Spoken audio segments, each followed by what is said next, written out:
A very good morning to you all and welcome to Views, People and News here on 933 KFM this Saturday morning, 9 minutes past 9 o'clock. My name is Judith Atim, and of course today we are talking about dealing with conflict drivers and peace building. Of course, this is a timely conversation as we're heading to the 2026 polls. My guests are Honorable Fred Ebil, UPC Secretary General, former Member of Parliament for Kole County. Honorable Fred, good morning. Good morning. Welcome to the show. Good morning, Madam Atim. Good morning, all the listeners, both online and on radios.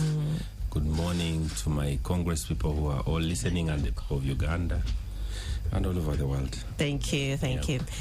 And I also have with me Honorable Alice Alaso Asianut, Acting National Coordinator, Alliance for National Transformation and former Member of Parliament in the 8th, 9th and 10th Parliament. Good morning, Honorable. Which microphone do you prefer to use? This one. Okay, please. Good morning. Good to have you on the show once again. Thank you very much, Judith. Yes. It's a great privilege for me to be here. Today I feel like telling the viewer, praise God, because waking up alive is a very precious thing. It's a miracle always. Thank God every day that you are alive. So good morning and praise God, listener, viewer, whatever you are out there. I'm just happy to be here again. Thank you, Judith. Thank you, Pastor Alaso. Should I add that to your title? Well, of course, before we go into our focus for today, which is the conflict drivers and peace building ahead of the 2026 polls, I just want to run through some of the key issues of the week. So starting from our neighbor, Kenya. Kenya continues to be a theater of political drama. So on Thursday, MPs in Kenya's Senate voted to uphold the impeachment of Deputy President Rigathi Gachagua, despite the fact that he was actually in hospital and his lawyer had notified the Speaker. And subsequently, President William Ruto named the Interior Minister Kithure Kindiki as his replacement, and he was unanimously accepted by the 236 members of Parliament. Gachagua has petitioned a court contesting his removal, which has since stayed the swearing-in ceremony of Kindiki, which was set for this morning at Uhuru Gardens. Court says it can only be done and once the case is disposed of. Gachagua fell out with his bosses, which has come with so many repercussions on the political, legal and economic front. At least 12,000 died in Kenya's 2007 post-election violence, and 350,000 were left displaced, while the recent Gen Z-led protests have also seen a lot of bloodshed in Kenya. Back at home, here in Kampala, 3 former KCCA bosses who were interdicted by the president on the 24th of September were detained by police for interrogation on Wednesday. The houses of the former ED Dorothy Kisaka, her deputy engineer David Luimbazi, and the former director for public health and environment Dr. Daniel Okello were searched. And yesterday the 3 were charged before Kasangati Magistrates Court. They denied all the 57 charges related to abuse of office, disregard of their duty, and manslaughter stemming from the August 10th Chitezi landfill tragedy, in which at least 35 people were killed, while an unspecified number of bodies remains buried. There are also lots of injured people and a lot of families that have been displaced. Chief Magistrate Elizabeth Kainza remanded the 3 until the 4th of November, when their bail application will be heard. Still at home, the IGG has directed the acting KCC Executive Director, Frank, to suspend the operations of Jaspom Group of companies from Ghana, which was earlier introduced by the Ministry of Kampala and Metropolitan Affairs to manage the Chitezi Waste landfill. In her Thursday letter to the acting ED, the IGG basically pointed at the need for investigations into how that company was procured, citing possible irregularities. Last but not least, members of various political parties and actors continue to appear before the Legal and Parliamentary Committee, which is scrutinizing the proposed amendment of the Administration of Parliament Bill, fronted by Mitiana South MP Richard Lumu. So far, NRM, FDC, NUP, DP, UPC, ANT, and I'm glad two of you are from there. And the LOP have dismissed it that it's not in favor of good governance and democracy. Key among some of the contentious issues, of course, in the bill is the manner of appointment or election of the leader of opposition. Well, those are the biggest things that happened in the week. But also, Honorable Alaso, before we went on air, you were talking about this video that's causing a stir on Twitter, on X, about this woman who slapped a police officer. And I'd also like us to talk about that. But before I hear your thoughts on these issues, let me take this opportunity to welcome my other guest, Honorable Beatrice Birungi Chiraso. She's a consultant with the International Republican Institute. She's also the former Deputy Secretary General at the East African Community. Honorable Birungi, good morning. Yes, that one. Good morning, Honorable. Good morning. Good to have you on the show. Thank you very much. I'm glad to be here. Okay.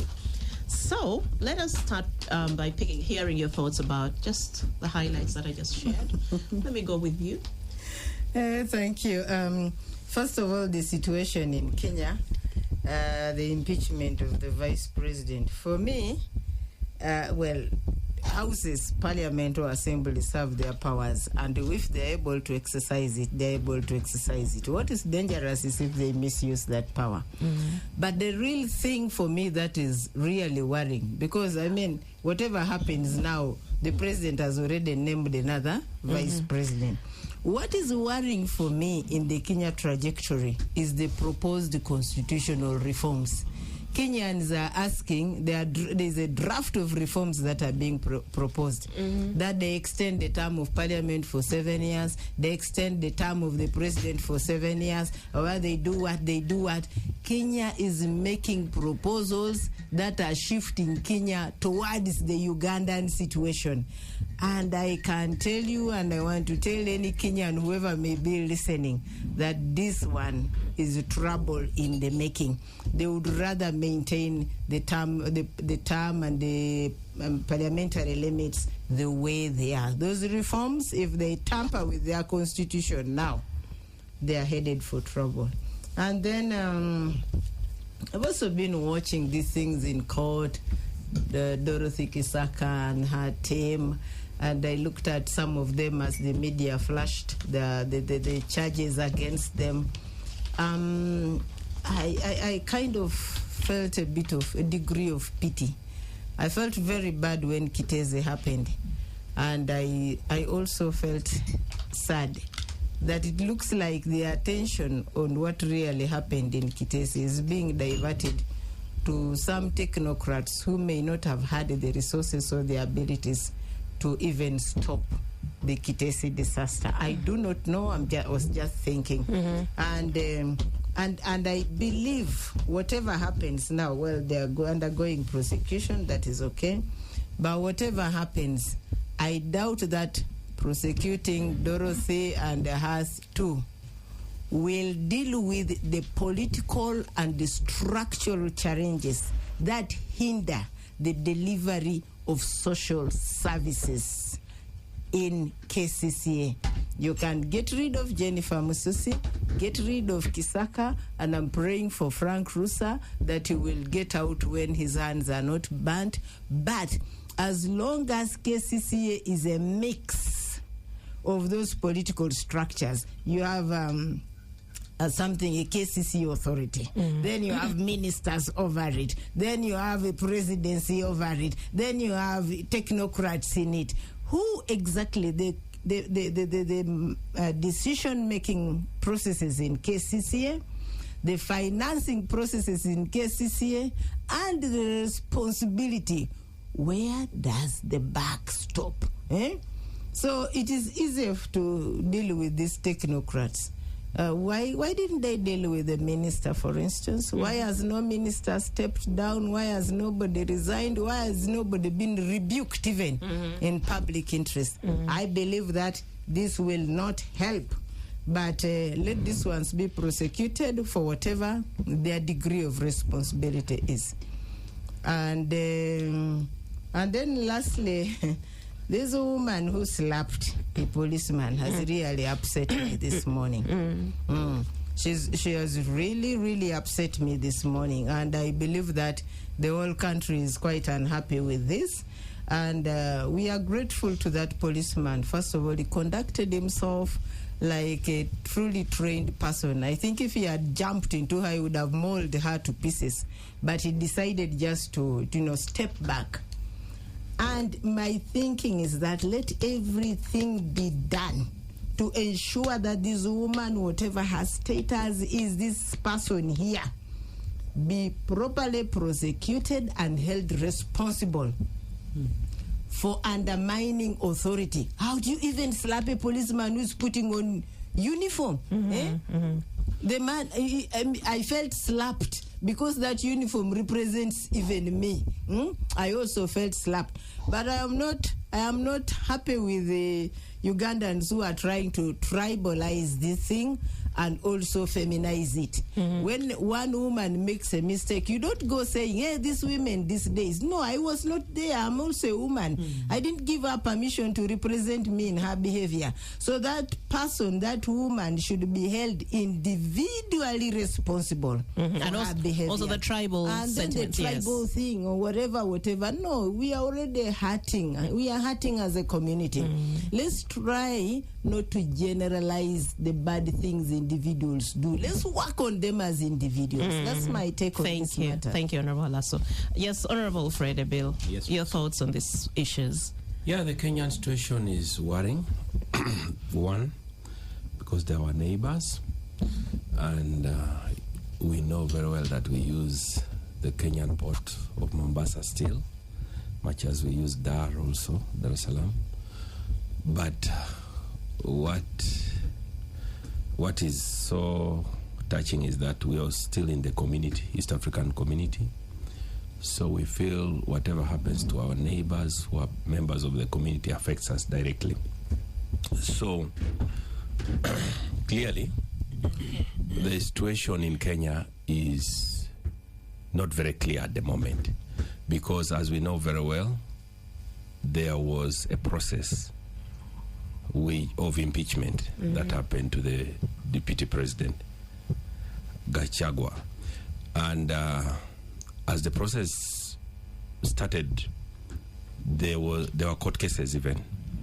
But the one that came yesterday afternoon, actually about at noon, was to put an injunction on the process of both naming the replacement, which was late, and the process in Parliament of approving the new deputy president.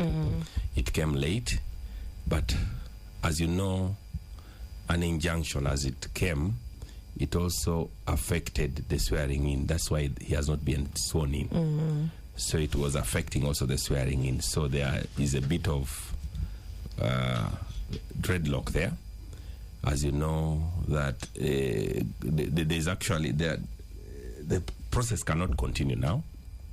The process cannot continue because the Chief Justice should be there in the swearing in, but the same Chief Justice is supposed to have a case to hear this case, the Gachagua's case that he took to court. Now, that is the situation that Kenya is in. So the swearing in is not going to take place, as well as the whole of yesterday. The government team was planning to talk to the judiciary to see how to overturn this injunction, which was not possible over the weekend. The whole night they were making calls. According to my sources, they couldn't manage. The judiciary has rejected. They cannot do anything about it. The due process of the law has to be followed, yes, of course. So eventually, what the government wanted that by Sunday, as they go for their celebration of their important day, they're celebrating tomorrow. There was supposed to be a new deputy president, so it's not possible. So as we talk now, there's a deputy president elect, and there's a deputy president Gachagua, who is in hospital. So that's not a nice scenario. It's really not. to It's have. not. It's not. So we wait on the 24th and we hear what court will say. But our prayers are with the Kenyan people. They should remain calm. And I'm happy that all of yesterday the people were calm. And as they were being interviewed, they were all calm and said, praying for peace. They realized from the 2007 elections, which brought that chaotic violence, that many people lost their lives, and some of them came here briefly as refugees to our bordering districts of Tororo and Malaba. So they realized the consequence of having such violence. So I believe they have learned their lessons. But we keep on praying for Kenya. Going back to the issues that you've talked about, Chitezi, you know, we are in our group of Unadi Court that we've never closed. And the former ED is a member. We all felt touched by her arrest. And maybe we sympathize with her. As you know, that is always how this government has been doing things. Instead of doing the right thing at the right time, sometimes some people have to become like they have to sacrifice some people for their mistakes as government. Because everybody knew that Kitezi needed Urgent attention. Yes. We needed a master plan for how to manage garbage in Kampala. The scientists gave them the plans. They didn't listen to the scientists. They probably prioritized things which are not important and decided to leave these things which were important, and it costed lives. And I'm telling you, many mistakes have continued because of government not listening to the professionals who give them advice. Even if you go to the issues that we're going to discuss about peace during the 2026 elections, the Supreme Court in 2016 gave its verdict and told us to have reforms early in order to have a peaceful and free and fair elections. But government has refused to hear the professionals in the legal, that the Supreme Court judges are professionals. We always abandon the professionals and we listen to the non-professionals and do things which are not priorities. The same thing we are doing in government. That's why the government economically has failed. We're in a total economic failure as a state right now. Government has not paid salaries for members of parliament, for government has said it has released money, civil servants, yes, because there's no money. There's no money. So literally, all this is because we decided to put people in positions who are not supposed to be there. How do you place a Major General Kasura to be a permanent secretary of Ministry of Agriculture? There are people who studied degrees in agriculture, masters, there are professors in agriculture, there are technocrats who have been in that ministry for long, and they were not elevated, and you bring a Major General Kasura and you put him there. Then you put Frank is my good friend, the Minister of Agriculture, but he's not closer to studying agriculture. He was not closer to studying agriculture. Even the ministers of state who are there, they don't know what they're doing. The state minister for fisheries doesn't know anything to do with fisheries. The state for animal husbandry, my good friend, doesn't know anything. He might be practicing it, but he didn't study it. So let us try to do things like that. So that is the fate we find ourselves with the Kitezi thing. So the technocrats give you advice, the scientists give you advice, and you refuse to listen to them.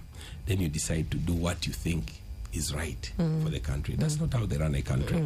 That is why our friends are today suffering. And as she has said, Honorable Lasso has said, the chain of command is not very clear. They have added another layer. My good friend Lucy Nachobe is also a supervisor. Now there are now about 4 or 5 supervisors there, so you don't know who's to blame.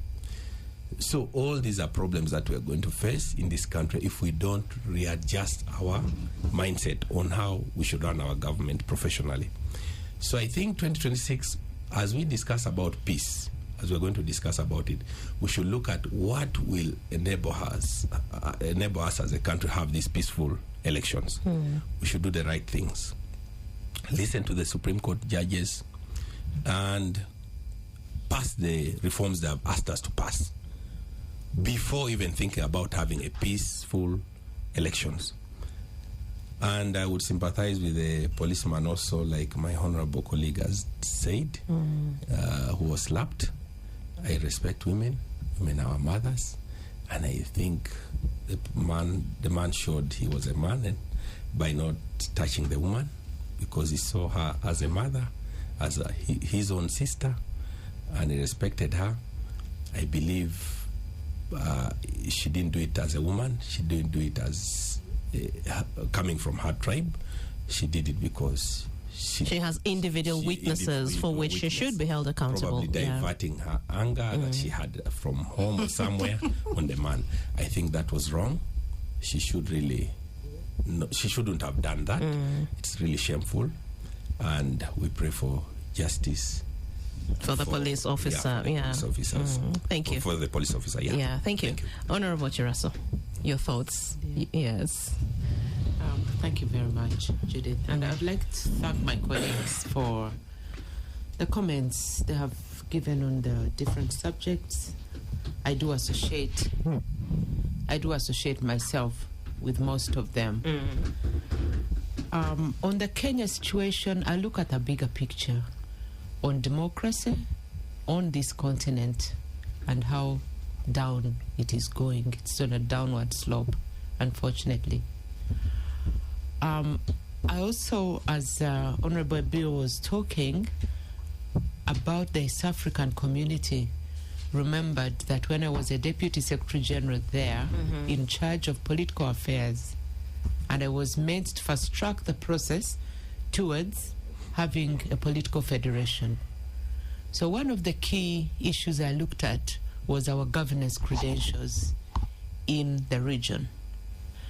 You cannot go into a federation and form one country of different states if you are at different levels of democracy and democratization processes.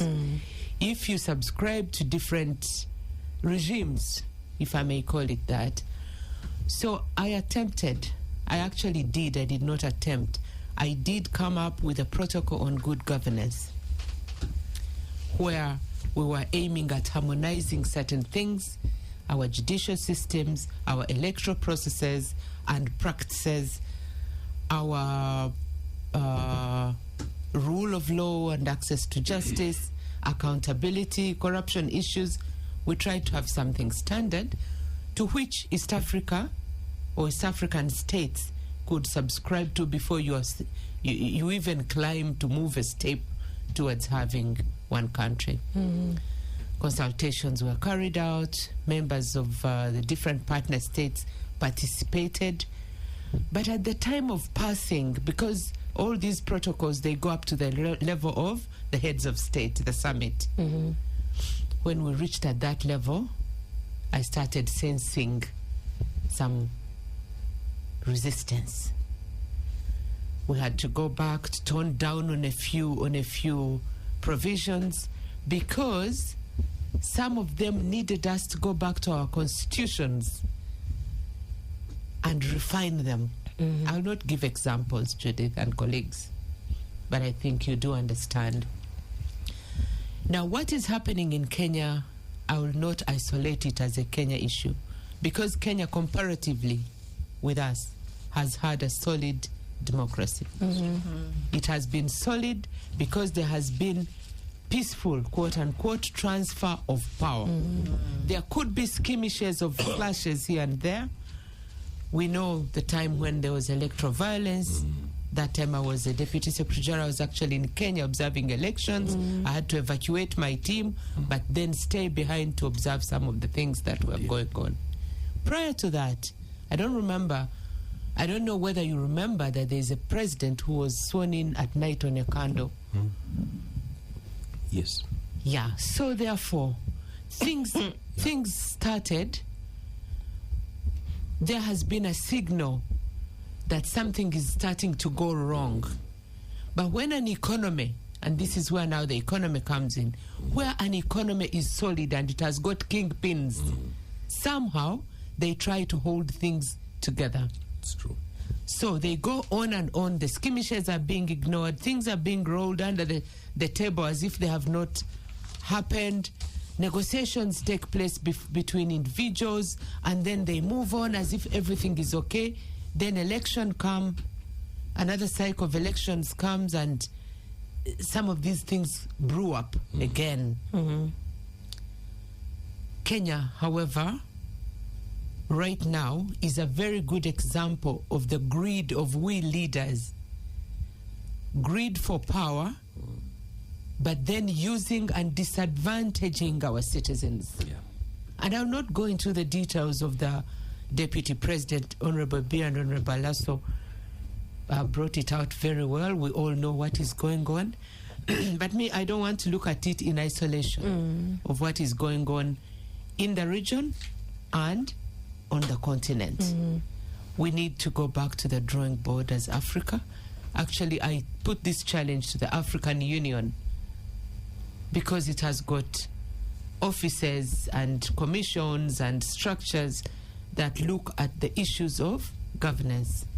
And by the way, my last assignment, to which I took early retirement, was with the UN Economic Commission for Africa, where I was a principal policy advisor on governance issues attached to the APRM Secretariat, the African Peer Review Mechanism, NAPAD, Pan-African Parliament, name them. But the APRM process, African Peer Review Mechanism, was meant to do exactly this, to look at each other, peer review each other, ensure that the governance, democracy, and other principles that we subscribe to as an African Union are being followed.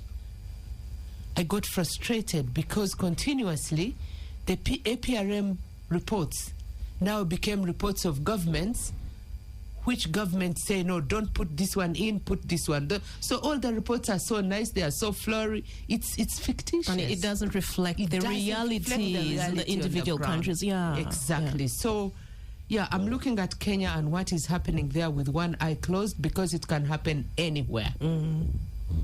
Some citizenry are more empowered than others. Yeah.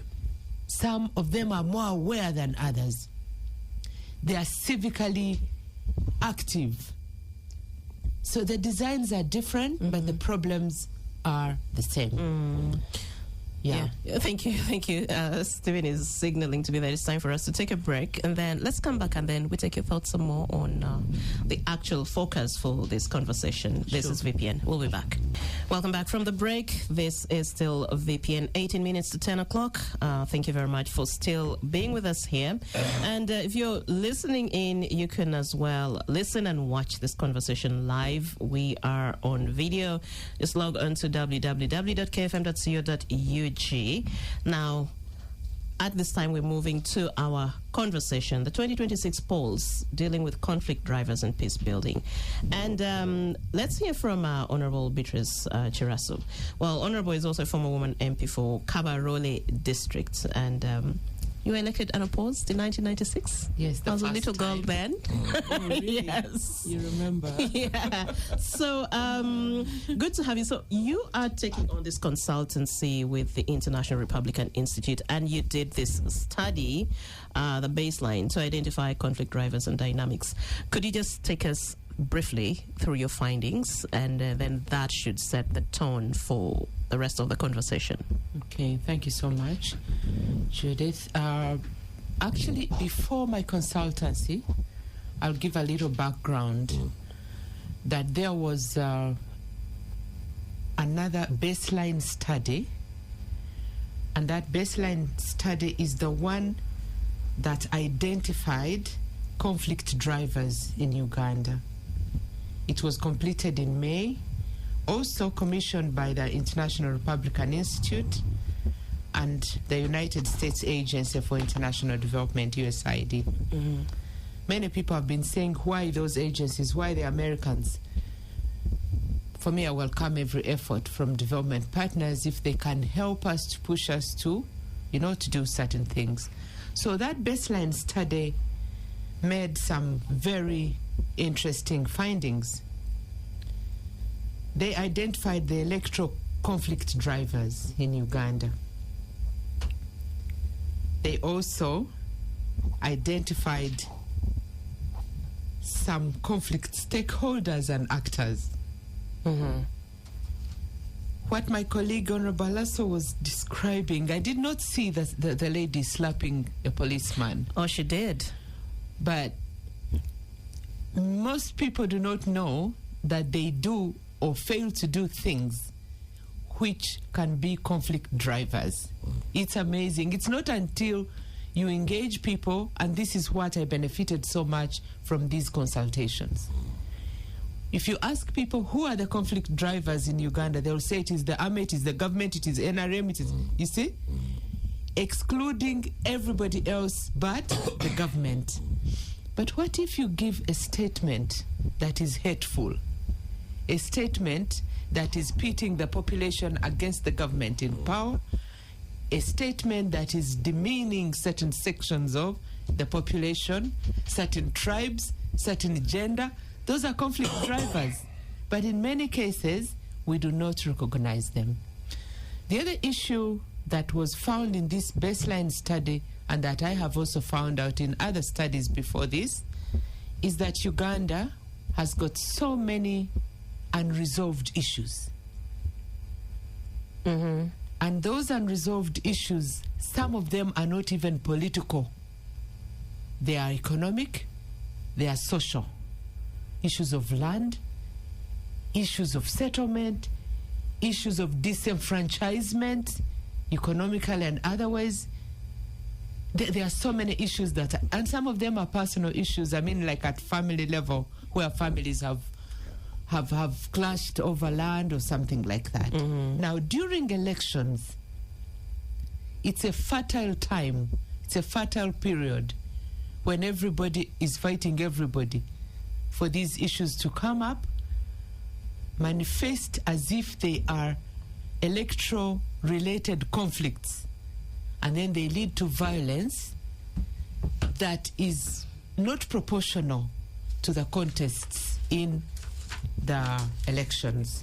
I will very quickly read through what was identified in this baseline study at the electoral conflict drivers. Political transition-related uncertainty. Political transition-related uncertainty.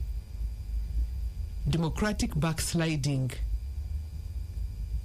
which is demonstrated by fraudulent elections and illiberal political environment. This study and the others that I've participated in also identified our electoral system itself. Our electoral system in political science is called first past the post. Meaning? The winner takes it all. Those that win, they win and will be perpetually in power if they continue winning until another group comes on the stage, which will also be a winner-take-it-all scenario. That is a conflict driver because there are those people that have also participated in the elections. They also have a following. Maybe they are the second, the third, or the fourth, but they are nowhere in the governance of the country for 5 years. And if they do not win, another 5 years, 10, 20, yeah. Exactly. So that is another conflict driver. And we are proposing in many of these studies that we relook our electoral system and probably introduce another one that's called proportional representation, where the different political parties and other players are represented in the governance of the country according to the percentage of votes that they got in the general elections. The other one is the state of the economy and rising inequalities. It's another conflict driver. I'll not go into details because these things are known to all of us who are Ugandans. I've already talked about the unresolved historical grievances. There are land conflicts. There's youth unemployment and lack of credibility of internal democratic processes of political parties. Most of our political parties deny They do not want to look internally into their own electoral systems. But it's a very big conflict driver, because that's where the problem starts. Our political parties, they start the fraud from within. Then they take it to the national level, or they suffer it from the national level, and then they cry loudest. But internal political party democracy is still lacking. The violence against women in politics in particular, technology, the big tech and election technology, this issue of switching us off and so on and so forth, there are armed conflicts and physio-ecological factors. Those were the major findings of the conflict drivers, electoral conflict drivers, in the baseline study. So, my consultation has been one to expose these issues that were found to the different stakeholders. And personally, I have benefited so much, but I've also gotten so sad out of this process, because Ugandans are not happy about the democracy status quo. We think, and I thank my colleagues, because some of them were very skeptical. I'm saying colleagues because we are former members of parliament, but as a consultant, consulting the political parties in particular, has given me an insight that there is polarization in the country. There is some extent of hopelessness, but people are saying, no, we can still pick ourselves up, we can pick up the pieces and move somewhere. So we are moving towards next week on Friday 25th, which will be the day when all the stakeholders that were identified will come and publicly sign a peace pledge, a national peace pledge, saying we are committing to peace. Is it an end in itself? No. Will signing the peace pledge stop violence? Probably no. But we are saying, let's commit, let's preach the peace gospel wherever we are. We'll be having religious leaders, let them preach the peace gospel. We'll be having traditional leaders, let's preach the peace gospel, so that any other discussions on even all these things that have been identified.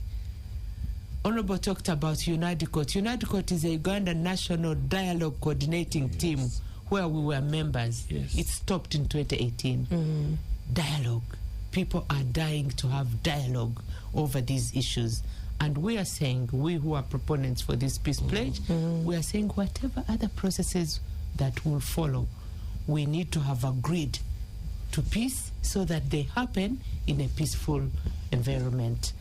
Probably as we go along, I'll also talk about what was identified as conflict stakeholders and actors as we go along in the baseline study. But on my part, during these consultations, I have also collected a lot of information. There are so many issues that need to be put on the table. And sometimes I have taken the liberty, because I'm consulting, to get information from one group of people or one stakeholder group and put it to another to say, how about this?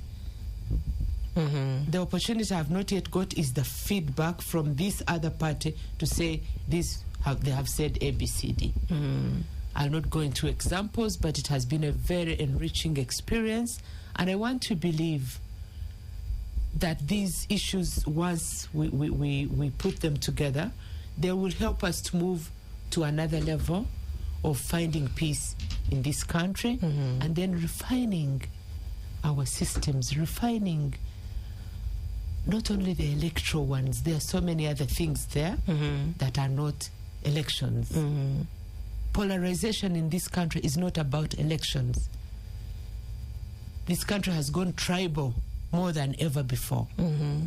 where they say there's you and us. And then even where you say you and us, when you go to those us, they say no. I was thinking about that exactly yesterday. They say no, even they say it is us, but within ourselves, it's like them. There's them and us. Then when you go to them, it's also now, it goes down to families and friends. So it's a very, it's a potentially explosive scenario. We are ignoring it and moving on as if it's business as usual. It's not business as usual. These are issues we have to tackle as a country. Thank you very much, Honorable Chiraso. So when I was hearing you outline all these conflict drivers, the unresolved issues, be them economic, social, the uncertainties related to political transition and so on, I've also been reflecting. It's a fact that our civic space has significantly shrunk over the years, and it's only getting worse to a point that citizens, there's so much self-censorship. And I would say myself, I think I censor myself a lot because you want to be politically correct in so many ways, because you don't really know what's going to happen should you be so vocal and expressive about certain things that are happening. And I certainly applaud and appreciate a lot of people who actually do not have this fear and go online and express themselves. They take a lot of risk on our behalf. But do you think, in a way, this pent-up emotions and anger that we are having collectively as a country could also be a result of people not having these spaces to actually come out and vent and express themselves? When you go on X, for example, now, when we are happy, like, people go to find happiness, to find comfort, to vent, to rage, to rant. It is all in there. And for me, it's a very interesting social experiment to actually, that tells you the mood of Ugandans, how Ugandans feel about, just like Honorable was saying, when this video of this woman slapping the police, people go tribal suddenly, they start using a feminine lens to actually attack. How should we actually engage to have a space that allows people to come out and air out the issues that are really hurting them so much? But I'll not give that to you. I just want to throw this question randomly to anyone else. Maybe, Honorable, Bill, you could respond to that. Yeah, you're right about the shrinking civic space, and it has led to anger, growing anger in the population. I'm telling you, when I was growing up, people were more kinder. Even during Amin's time, surprisingly, when we were growing up, people were kinder. You would go to a place and like from Kabarole to Lira and find a place to sleep. Not a hotel, but somebody's home. And morally, people were upright. A man would respect a daughter of somebody as his own daughter. The moral degeneration, the anger has come about because of the shrinking civic space. I want to remember when I first came to Kampala, I came, had nowhere to sleep. Then I went to Bugolobi Flats, looking for a relative. I slept in somebody's home. He was working in president's office. A complete stranger, you didn't even know, not a relative. Yes, I'm not talking of like, that was when Museveni had come to government. Yes, I'm talking of 86, 80. Yeah. So people are still good. Somebody working in president's office, he told, no, you'll sleep. He was a normal person. Yeah. Didn't have escort cars, lead cars, and like that. So as this government kept on staying in power, I think the old ministers like Kategaya passed on. The good ministers like Mushega went. They were no longer ministers. So the advisors of the president became his maybe sons-in-law or his children or his friends, the new friends. Let me assume now the new advisor is Eddie Kenzo. So those are the people advising him. So literally, I don't think they can really give him serious advice. Let's be honest. So that's why you cannot have United Court. Because then the Prime Minister was Uganda, he would say, yeah, let us have that. There's a new Prime Minister. So I'm not trying to undermine or look down onto some politicians or some leaders, but I'm saying the president can be good, but when you are surrounded by people who are not serious, there will be that shrinking space. I'm saying this with a heavy heart that where we are heading, as Honorable Beatrice Kiraso has said, we've gone back, we backslid on most of the issues which would have helped us as a democracy. The removal of the term limits was one of them. And the second one was the age limit, which the president did not want, really. Remember, the president had pronounced himself on that, on the issue of age limit. So somebody must have forced him. Really? Sure, but he could have still said no if he didn't want. Yeah. When you try to look at it, you start looking at it that way. If somebody said at 75, really, I'm tired. Yeah. Then somebody could have said, move on. Yeah, but no one is putting a gun to your head. That's an assumption that someone is putting a gun at the president's head and saying, hey, you must hold that seat. See, you have to assume. So in other words, there's a bigger power than the president that's holding him in that position. You have to assume that somebody wants still, maybe is younger, he wants still to enjoy the benefits of being in government. Fred has good I'm just trying to look at it that way. Okay. I'm not trying to look at the president as somebody who is selfish. Because he came proclaiming a fundamental change and saying that staying in power for long is bad. So I'm trying to give him a benefit of doubt. Be it as it may, let us face it.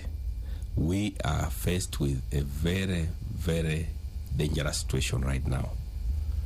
The 2026 election, I cannot guarantee that we may have peace. Because all the things that should protect us have not been done. The Supreme Court said it clearly that we should pass these reforms on a minimum to have a free and fair and peaceful elections. We failed to do that. What is going on in Parliament? They are collecting all sorts of manner of reforms from whoever wants to bring, so that by the time we come to elections, we don't have time to bring the other serious reforms. The Minister of Justice himself is on a honeymoon, I think. He's not thinking about what he promised the country. So the country is in a situation that we don't desire, and we as the citizen of Uganda, we must push on, and we must push these people in power to bring the reforms that we need in order for us to have a peaceful elections. So as we talk, I thank the RII for the peace plan that they have and the pledge that they want us to pledge. But even if we pledge to have peace, the moment you have environment which is not conducive for a peaceful elections, you cannot have it. I tell you, like night follows day. I can assure you, there is no way we can have that peaceful elections. We will have more violent elections than even the 2021 elections. My hope is... And that's what we should guard against. We need to work to prevent that. My hope is that they will listen to the professionals who gave that advice as Supreme Court judges. Then we bring the reforms that we need, and we urge the Minister of Justice to come up with these reforms as soon as possible, so that we have these peaceful elections that we all desire. Yes. Thank you. Honorable Alaso, let's give you like 4 minutes or so to respond. Let me hear your thoughts about what Honorable Kiraso just shared. Well, the ideas that Honorable Beatrice and IRI are pushing are certainly noble, and we wish they were doable. We wish they were doable, and when they are done, that there would be something good out of it. But you see, the tragedy facing our country is a situation where we are expecting autocrats to give us democracy. It cannot work. It is a situation where we are expecting the law, the rule of law from people who are really lawless in their character, in the management of state affairs. There is utter lawlessness the way things are managed in Uganda. All these things Honorable Kiraso has found out from her study and also the previous studies speak to lawlessness. Lawlessness, land grabbing is just lawlessness. There are laws in this country that should protect the vulnerable. But people have just adopted very lawless, unaccountable, and undemocratic behaviors. This disenfranchisement is a result of lawlessness. The people who manage this country has chosen as their choice mechanism of governing us lawlessness, autocracy, and disrespect for every constitutional provision. I can tell you, we can pledge, and we are going to pledge, just as a demonstration of our humility. That is all we are going to do. But you cannot run a government where there is an in such a low level of trust in government, like the one we are experiencing in this country. You know, I once told the late Aronda, I told him, General, the way you are managing a dissent, even if somebody carries a piece of paper, you go with a huge gas vehicle to pour pink things on him or her. But the person is carrying a piece of paper. Do you notice that over years, you will have completely stifled every form of expression of dissent in these countries, and Ugandans are going to bottle their anger?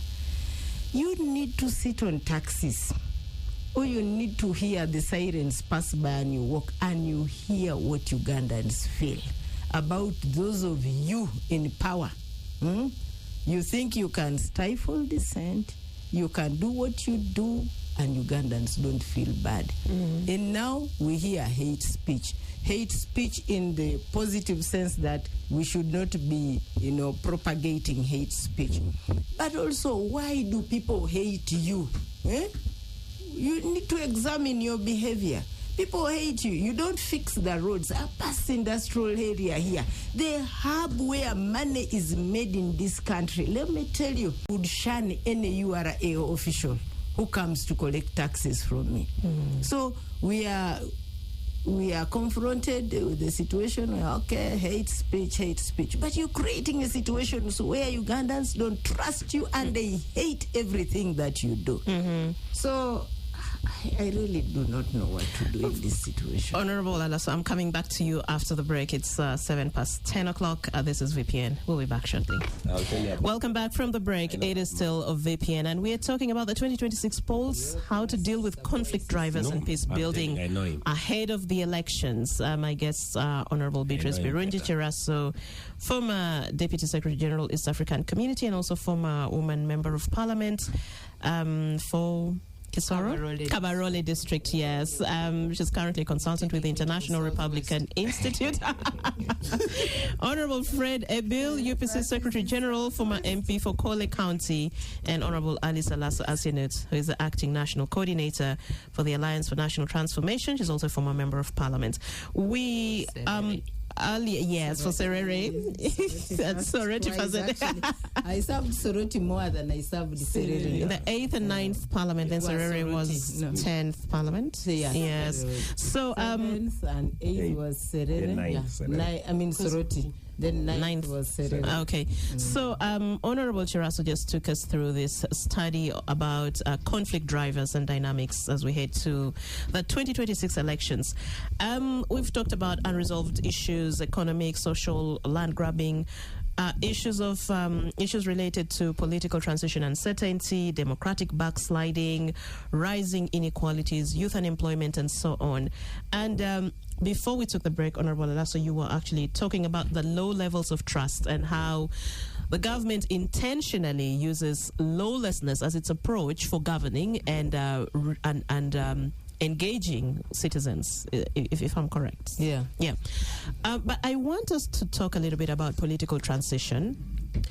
What does it look like? Because definitely this is a conversation that splits Ugandans as well, depending on who you're talking to.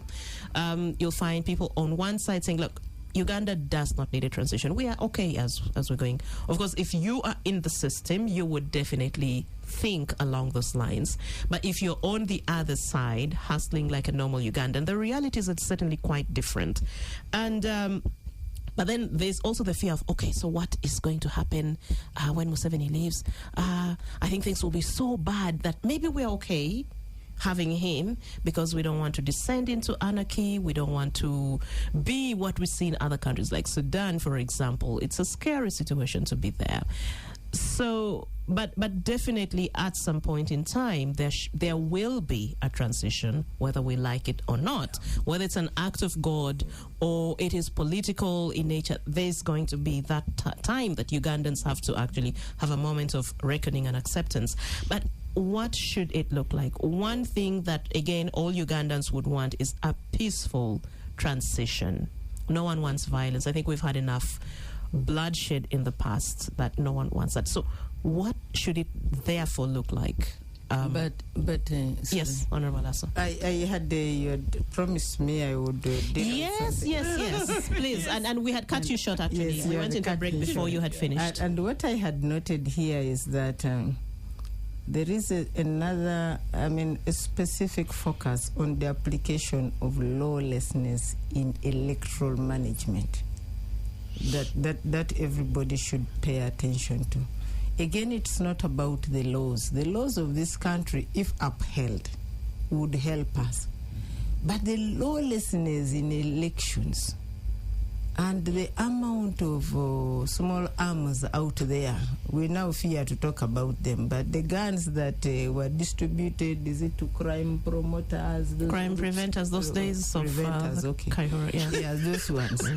There are so many guns there, but every RDC has guns there. May I have witnessed this, the last worst election I saw. I was a victim, 2023. That's when I saw.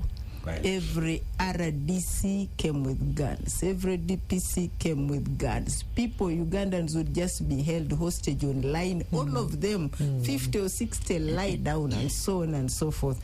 But also I saw Electoral Commission officials themselves stealing their own election. These days in election in Uganda, if you don't get control of presiding officers, buy them, bribe them, however much support you have out there, you are in trouble. So this lawlessness spreads not only the way they control crowds or whatever, it extends as far as the actual conduct of voting itself. And it is done partly by the Electoral Commission itself. So when we talk about 2026, I'm wondering, I hate to use the word fundamental change because it was very abused in this country. But what fundamental changes are we going to bring about in order to restore the respect of law and order in the management of state affairs? Now, having said that, I will now comment on the issues you have raised.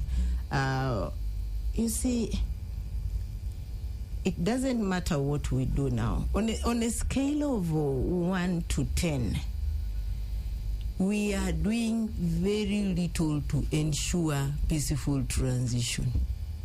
If you scale our efforts now, everything we are doing up to 8 out of 10 is to ensure that there is unstable transition. And not only, not just ordinary people, the people in power are the ones investing in instability in this country. And so when you find now IRI, the Honorable Beatrice Chiraso, a few opposition parties, we are only working on the remaining 20% to try to see if we can make this drop in the ocean. Maybe we can save the situation. The real animal in this discussion, the beast in this discussion, is the power of incumbency. Because all this lawlessness and disenfranchisement and disrespect for citizen power and all the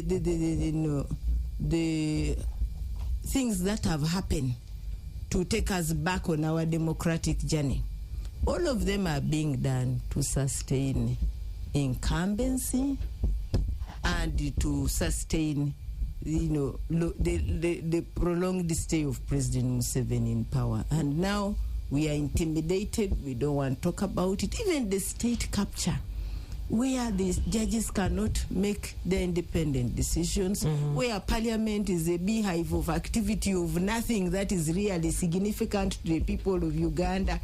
All those things are being done to sustain the wishes of President. I'm shocked by Fred. I'm shocked by your trust. Honorable Alaso, you need to wind up, then I can also move to... It amazes me how he thinks that... Honorable Fred, then I come back to... He amazes me when he portrays that President Museveni is being pushed to do things against his will. Really, it's... I don't know, but anyway. So, institutional death... When institutions don't work, you can't speak about stability anymore. But anyway... Thank you. No, Honorable. but you know, sorry, before Fred comes in, yes. I was laughing when Honorable Alaso said crime promoters. You thought she had made a mistake. It was intentional. Then you quickly corrected her to say crime preventers. Absolutely. Because that's the narrative that was created. And I think it was actually intentional too. The official name is crime preventers. Yeah. But what they do contradicts, or what they were doing was in contravention of what they intended. She was saying they're crime promoters. Yes. So, thank you very much. Honorable Alaso, you can understand the way you call crime promoters, crime preventers, crime promoters. So maybe I was talking in the past. That line. So I want you to understand. Never take, when you're speaking, when you're a good debater, you don't debate the way you are. You don't make it too obvious. Yeah, yes. You leave the rest to interpretation. Yeah. Thank you. It's always get it that way. But by and large, like she has said, we do not have, there are no signs that the state or the government, the NRM as it is, the NRM government, is willing to let go power. That's the problem. The problem we are facing is we are having a group which thinks they came, they grab power, and they are not willing to let it go. So you will see that the influence of the military has grown over time. You will find permanent secretaries, internal affairs, agriculture, they are now soldiers. That's how it was during Amin's government. And the end results, we know it. We know what happened during Amin's time. It cannot be the same government, the same person of President Museveni who fought Idi Amin, who can think that you can do the same thing Amin did and you get positive results. You'll never. That's the boiling anger that people now have in the streets. That's why you are now creating a group of young people who are more militant, because they think, and to the extent that even a political party now, young political party, their uniform, they want to emulate the military. They dress up like soldiers, they put on berets and insignias. Yes. So they think that's how you can attain power, which is really wrong.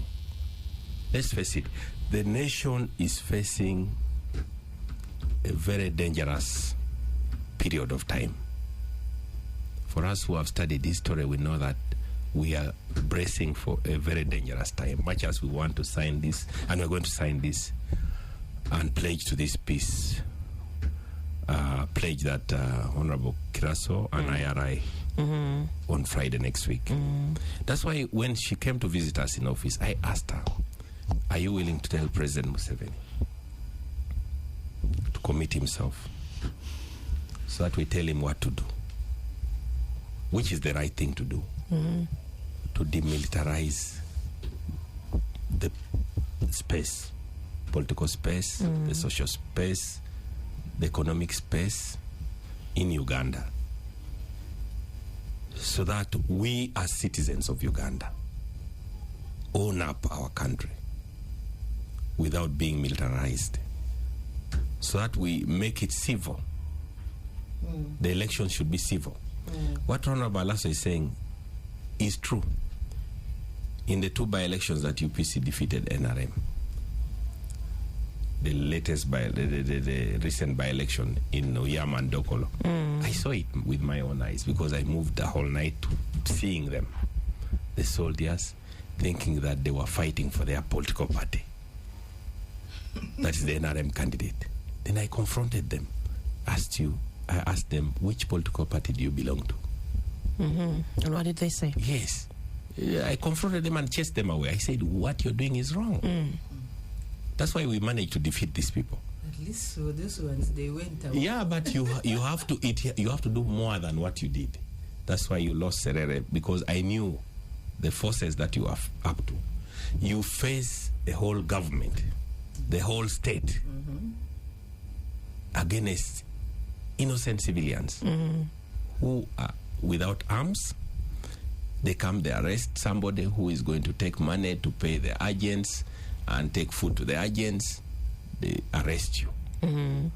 Yet for them, they are distributing money, they are giving their food to the agents and all that. So this is what I'm saying. Once you deploy the military in these elections, and that's why the Supreme Court ruling of 2016, which Amama Mbabazi took President Yoweri Museveni to court, is important. We need those reforms. We need to remove the military from elections.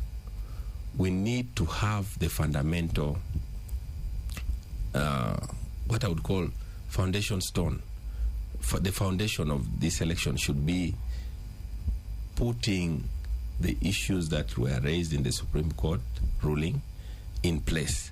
And I'm surprised that the government cannot see this.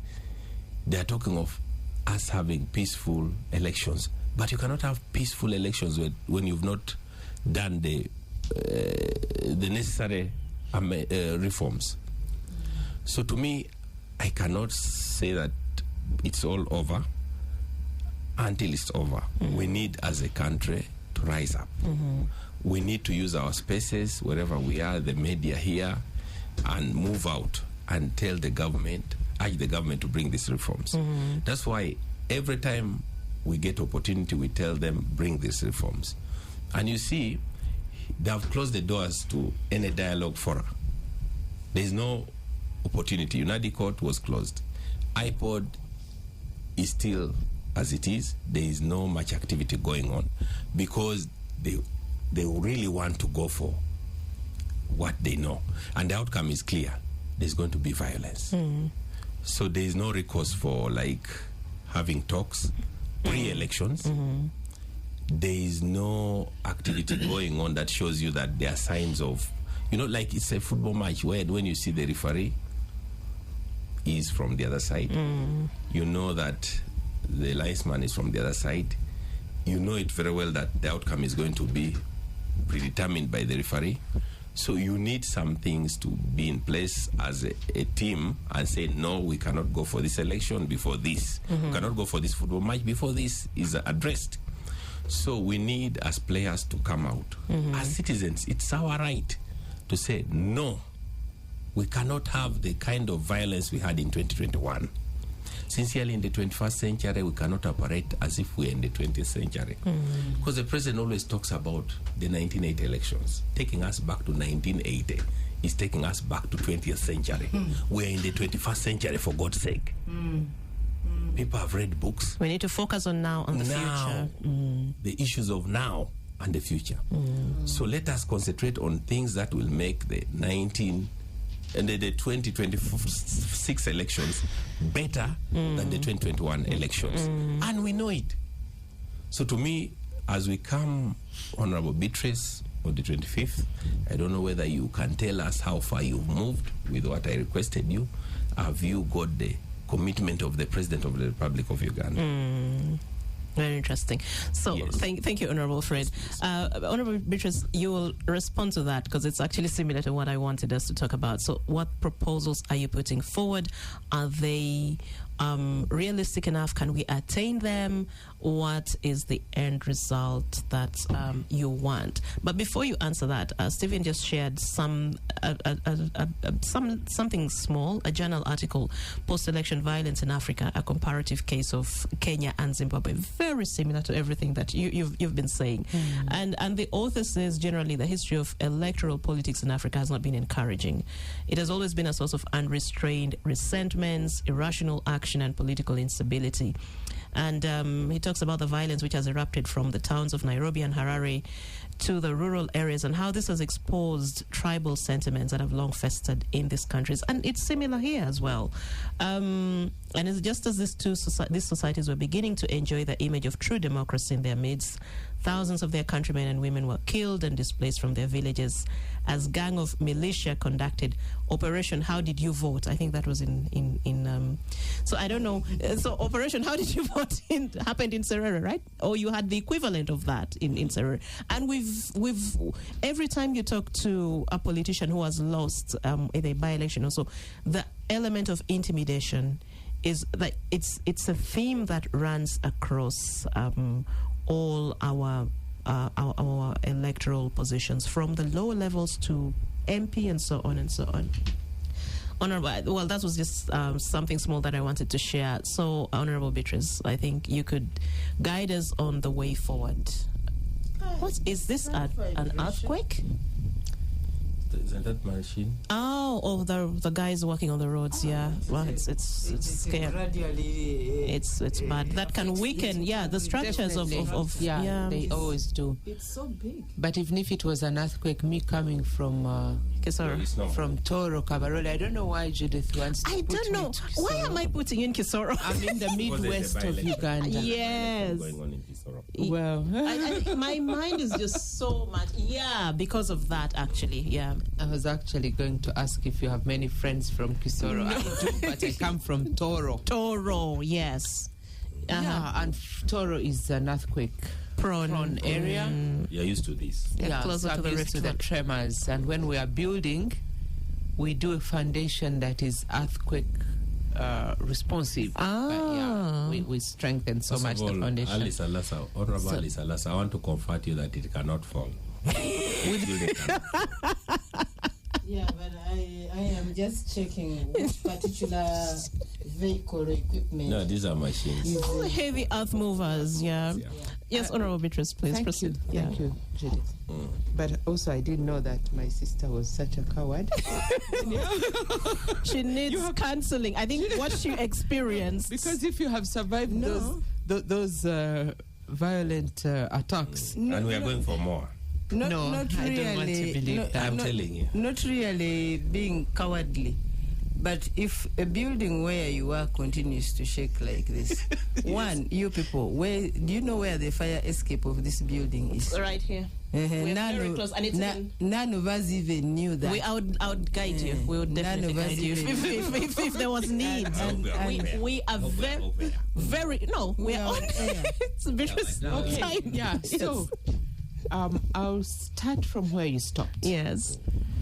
On something that has been directed to me particularly. Honorable Bill, I do not have the privilege of meeting the president after every consultation with the stakeholders. And what I mentioned at the beginning is that we have had so much from the different stakeholders and compiled the findings, compiled the pleading. And that's what we'll be sharing. This is what I have shared and I continue sharing. I'm even asking for an opportunity even after the signing of the peace pledge. And I'll not go into details of I said this, then he said this, then it will undermine the whole essence of consulting people individually. Okay. I wanted to comment on accountability to the citizenry. Because I think Honorable Alaso referred to not only lawlessness, but also doing things the way we want. And nobody is there to question. I keep talking about studies because now I'm so much into research. We have a think tank called Building Synergies Uganda, where we did a study on inclusivity. Most of our population are not included in the governance, despite the fact that they wake up and go and vote. Once they vote, the leader-citizen relationship gets lost. There is no avenue of questioning the leaders. There is no organized avenue where the people that voted you bring you to account and say, you said this, you said that, you say the other. Partly also because of commercialization of politics. By the time you go through that exercise, you are exhausted. Financially, you are dressed down. Your properties are on sale or they are mortgaged. And this also brings me to our multi-party democracy. We have to relook it. We have gone multi-party, but are the political parties strong enough to support their candidates? Candidates go it alone.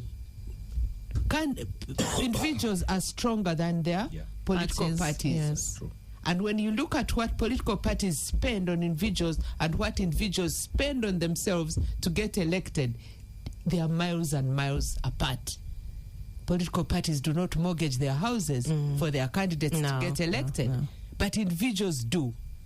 So that individual goes through an election, whether you have won or lost as an injured person. You get injured economically. Therefore, having no avenue structurally for citizens and leaders to engage is a lacuna that we were trying to address in that study by proposing that there should be structured leader citizenship engagement, a regular interface by law. You know, we also went ahead to talk about leadership training for elected officials in the country. Continuously, people from all walks of life are now falling into the fray of elections. If you have money, you know you'll go and win. Don't ask me how that money is accumulated. Most of it is ill-gotten. Because you can see the people who are coming into elections and where they are coming from, the organizations they've been serving. They come with ill-gotten money. They come and win, not because of ideas, not because of experience, not because of the technical know-how that you've been talking about, but because they have the money.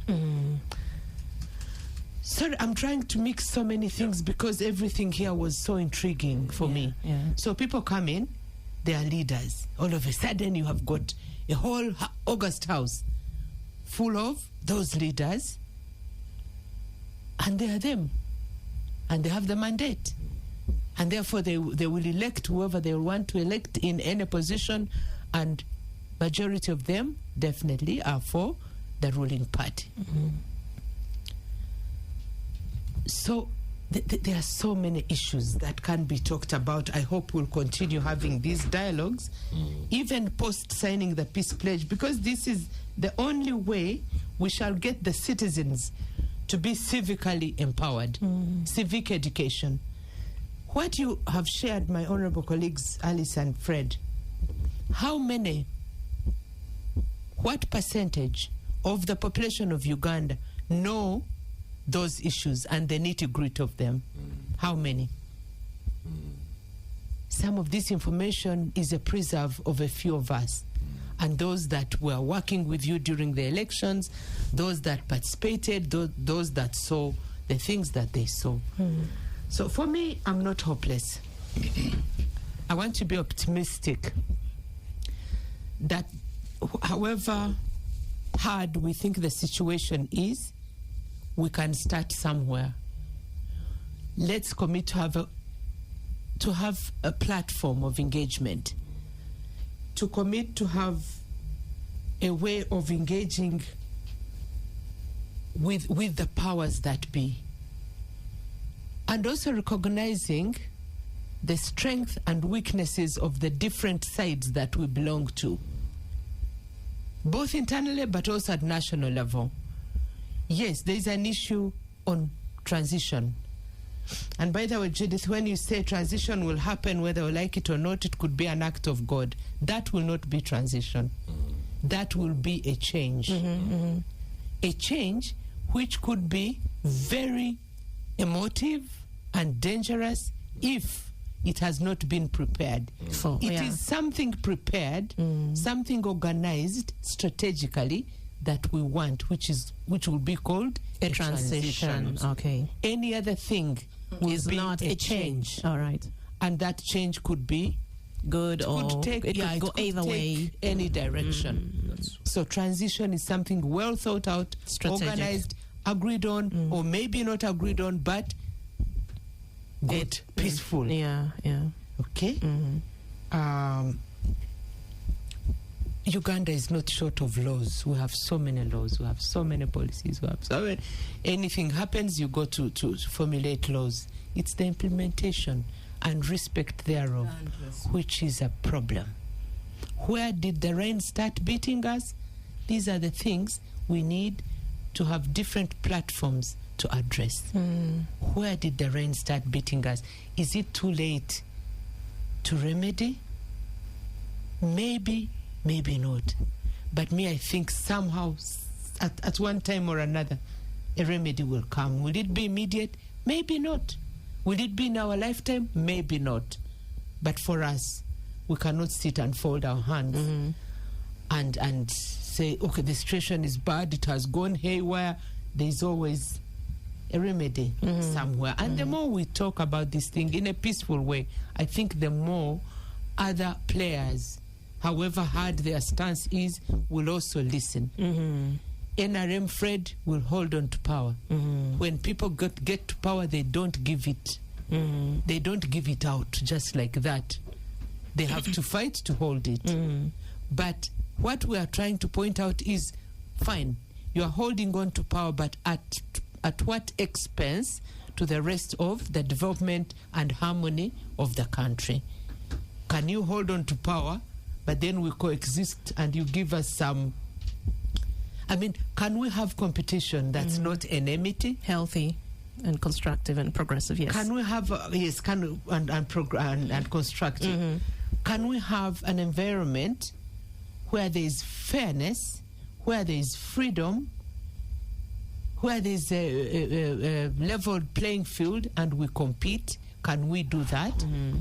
Can we stop torturing people who are competing, not against, but competing? So continuously, the civic education is not only for the population, but even people who are in leadership. They need to be sensitized. Right. So a drop in the ocean, yes, but let's drop it there for whatever it is worth. Okay, thank you. So we're going for a break, but before we do that, there's a comment coming in here that we've seen some scenarios already.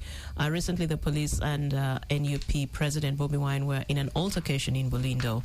UPC President James Akena has had a bitter exchange in previously with some NRM leaders or security officials in one of the by-elections that Honorable Fred talked about.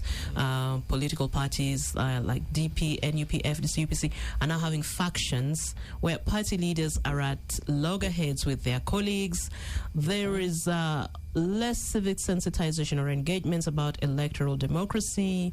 Some civil society organizations were suspended, and all this do not point to a good future or a good playing field as we head to the next election. I'd like us to talk about this when we return from the break. Welcome back. This is VPN, and we are on the last leg of this conversation, still on the 2026 polls, dealing with conflict, drivers, and peace building ahead of the next election. And, of course, before we went for the break, we were talking, I had read you this comment that had come through. We have a caller? Ah, okay. Just a minute. Hello? Hello? Yes, please. Good morning. Okay, we lost that. Okay, we can proceed, I think, with our conversation. Yes, Atim. Yes, please. Good morning. Oh, Juma is like the best roundabout speaker here. Yes, Juma. Greeting to our panelists. They've received your greetings. Those of Fred, the bill 212 to up to 215 when I was in northern Uganda. Those were the vocals when it comes to UPC in northern Uganda. Crew is in here. All of them four strong, smart legislators that we had, and we miss them definitely. Yeah, and those of the late Cecilia Ogwal, and some of them also came to the other side of NRM. They were also busy in northern Uganda who are patriotic enough. So, today, I say 2026 is not very far. Then when you ask how far has the electoral commission bodies have organized themselves, okay? Because we want to avoid these circumstances of tear gas, polling stations, tear gas every campaign. Mostly opposition side, they consume a lot of tear gases. And the police doesn't run out of fuel when it comes during campaign season. I don't know where they get those also the budgets from, okay? So we need it to be free and fair. And if it is free and fair, we want to remove guns away at those electoral points. Let it be at a neutral ground to participate as we are under democracy. Okay? Yeah. Otherwise, for the lady who was slapped by the lady who slapped a policeman, I think it is a 50-50 because there are so many times we see military uniform are slapping the Wananchi. It is not the news.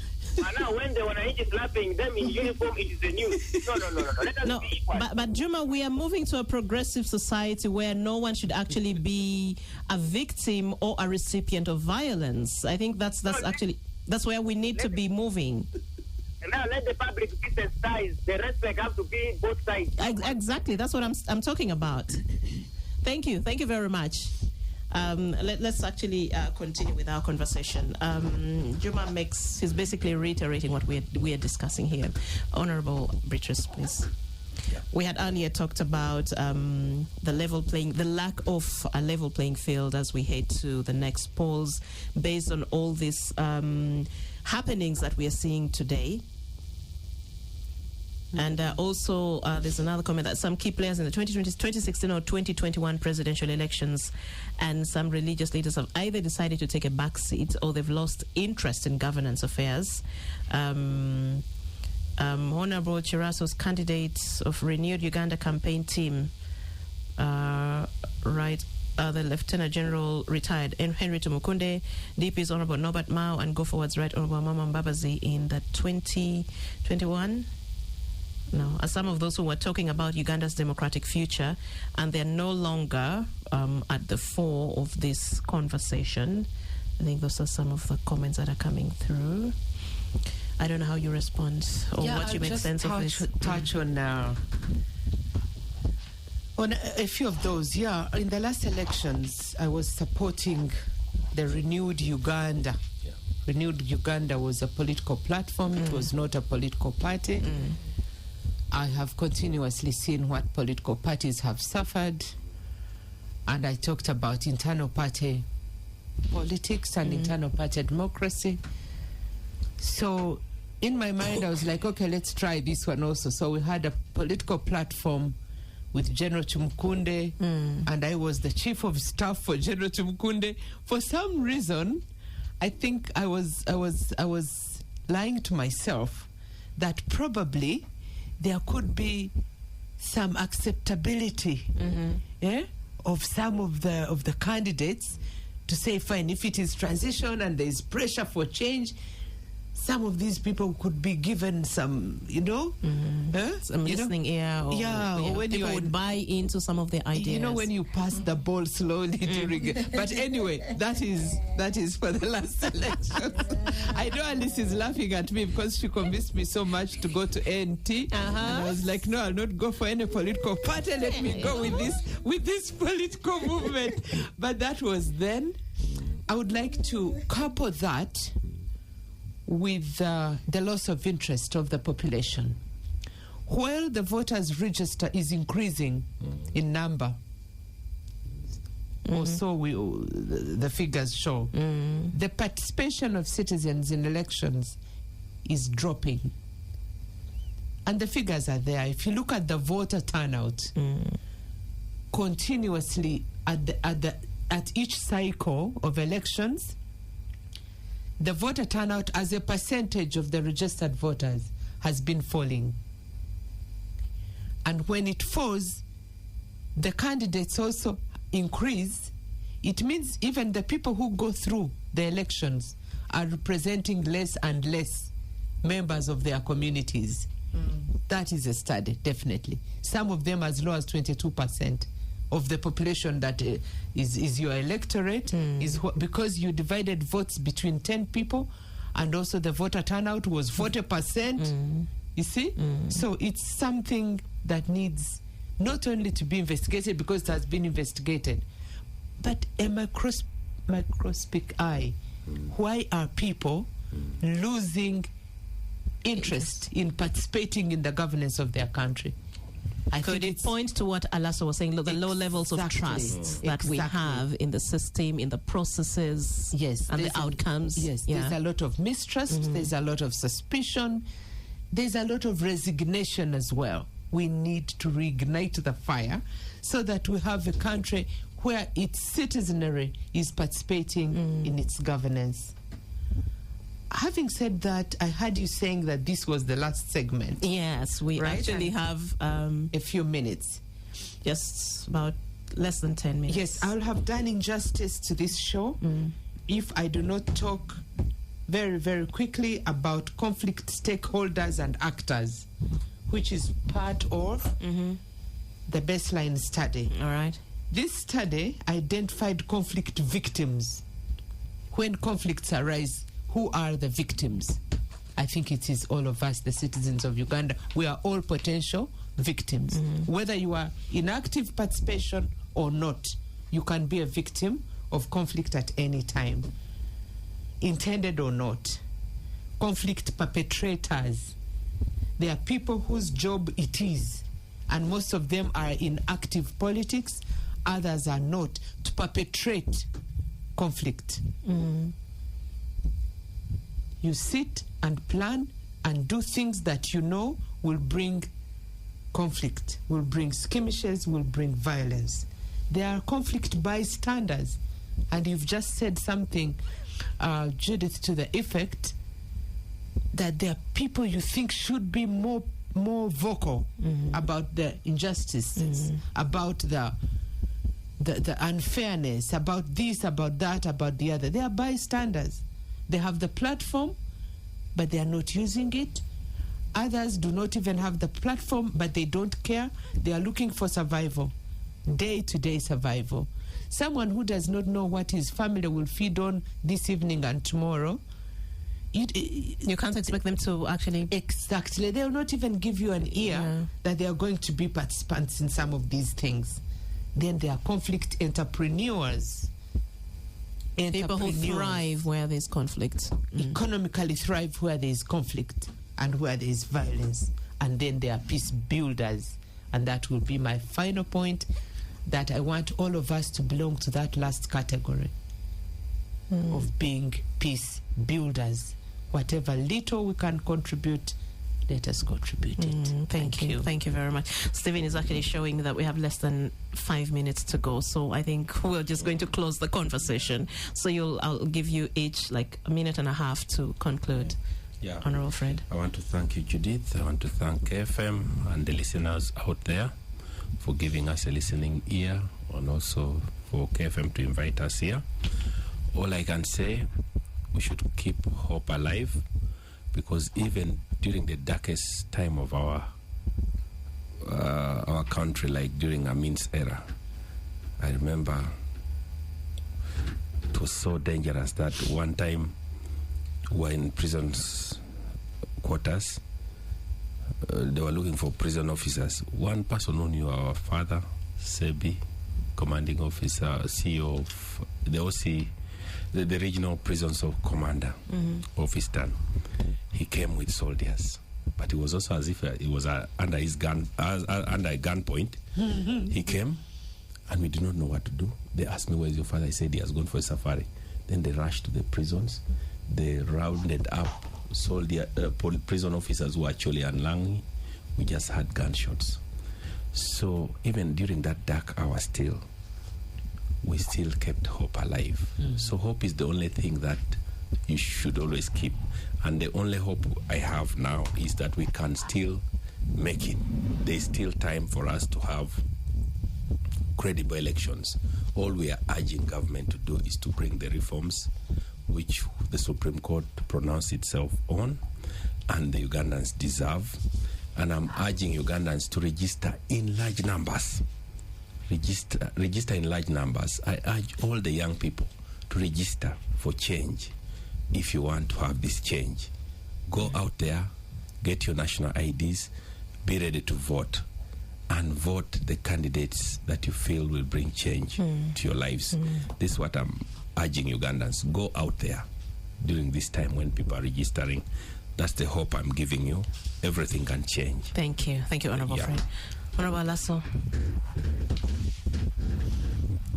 So, thank you. My concluding thoughts really maybe two, but first I ask myself, what do we do with a country where people have lost trust in elections? I think this is dangerous, and it should worry government more than it worries me who wants to be elected. Because when they lose trust in elections and they still have matters that elections should determine, you can imagine what options you're leaving them with. Bottled dissent is a thing you don't want in your house and you don't want in the country. Dialogue and listening to people is the way forward. This conversation on peaceful elections is just a microcosm of what we want to see in this country. There are other things that are not going to even be resolved by elections, and we want them addressed as ordinary Ugandans. And lastly, the backstops for me for now with President Museveni. He's still alive. Every one of us has an opportunity to write, sustain, or completely undo our legacy. When Uganda breaks down, as we see now, it is beginning to behave like it's going back Amin's way. The back stops with President Museveni. He can redirect this country simply by saying, it's time to change. Okay. And we will change. Thank you. Thank you very much, Honorable Alice Alaso, Honorable Freda Bill, and Honorable Beatrice Berenji-Chiraso for your insights as we've been discussing how to deal with conflict drivers and peace building ahead of the 2026 polls. My name is Judith Atim, and I'm wishing you all a wonderful weekend. This is an interesting conversation. Hopefully we can have this another time, or maybe in another space where we're not so limited by time. I thank you all for your time. Thank you. Thank you. Blessed weekend.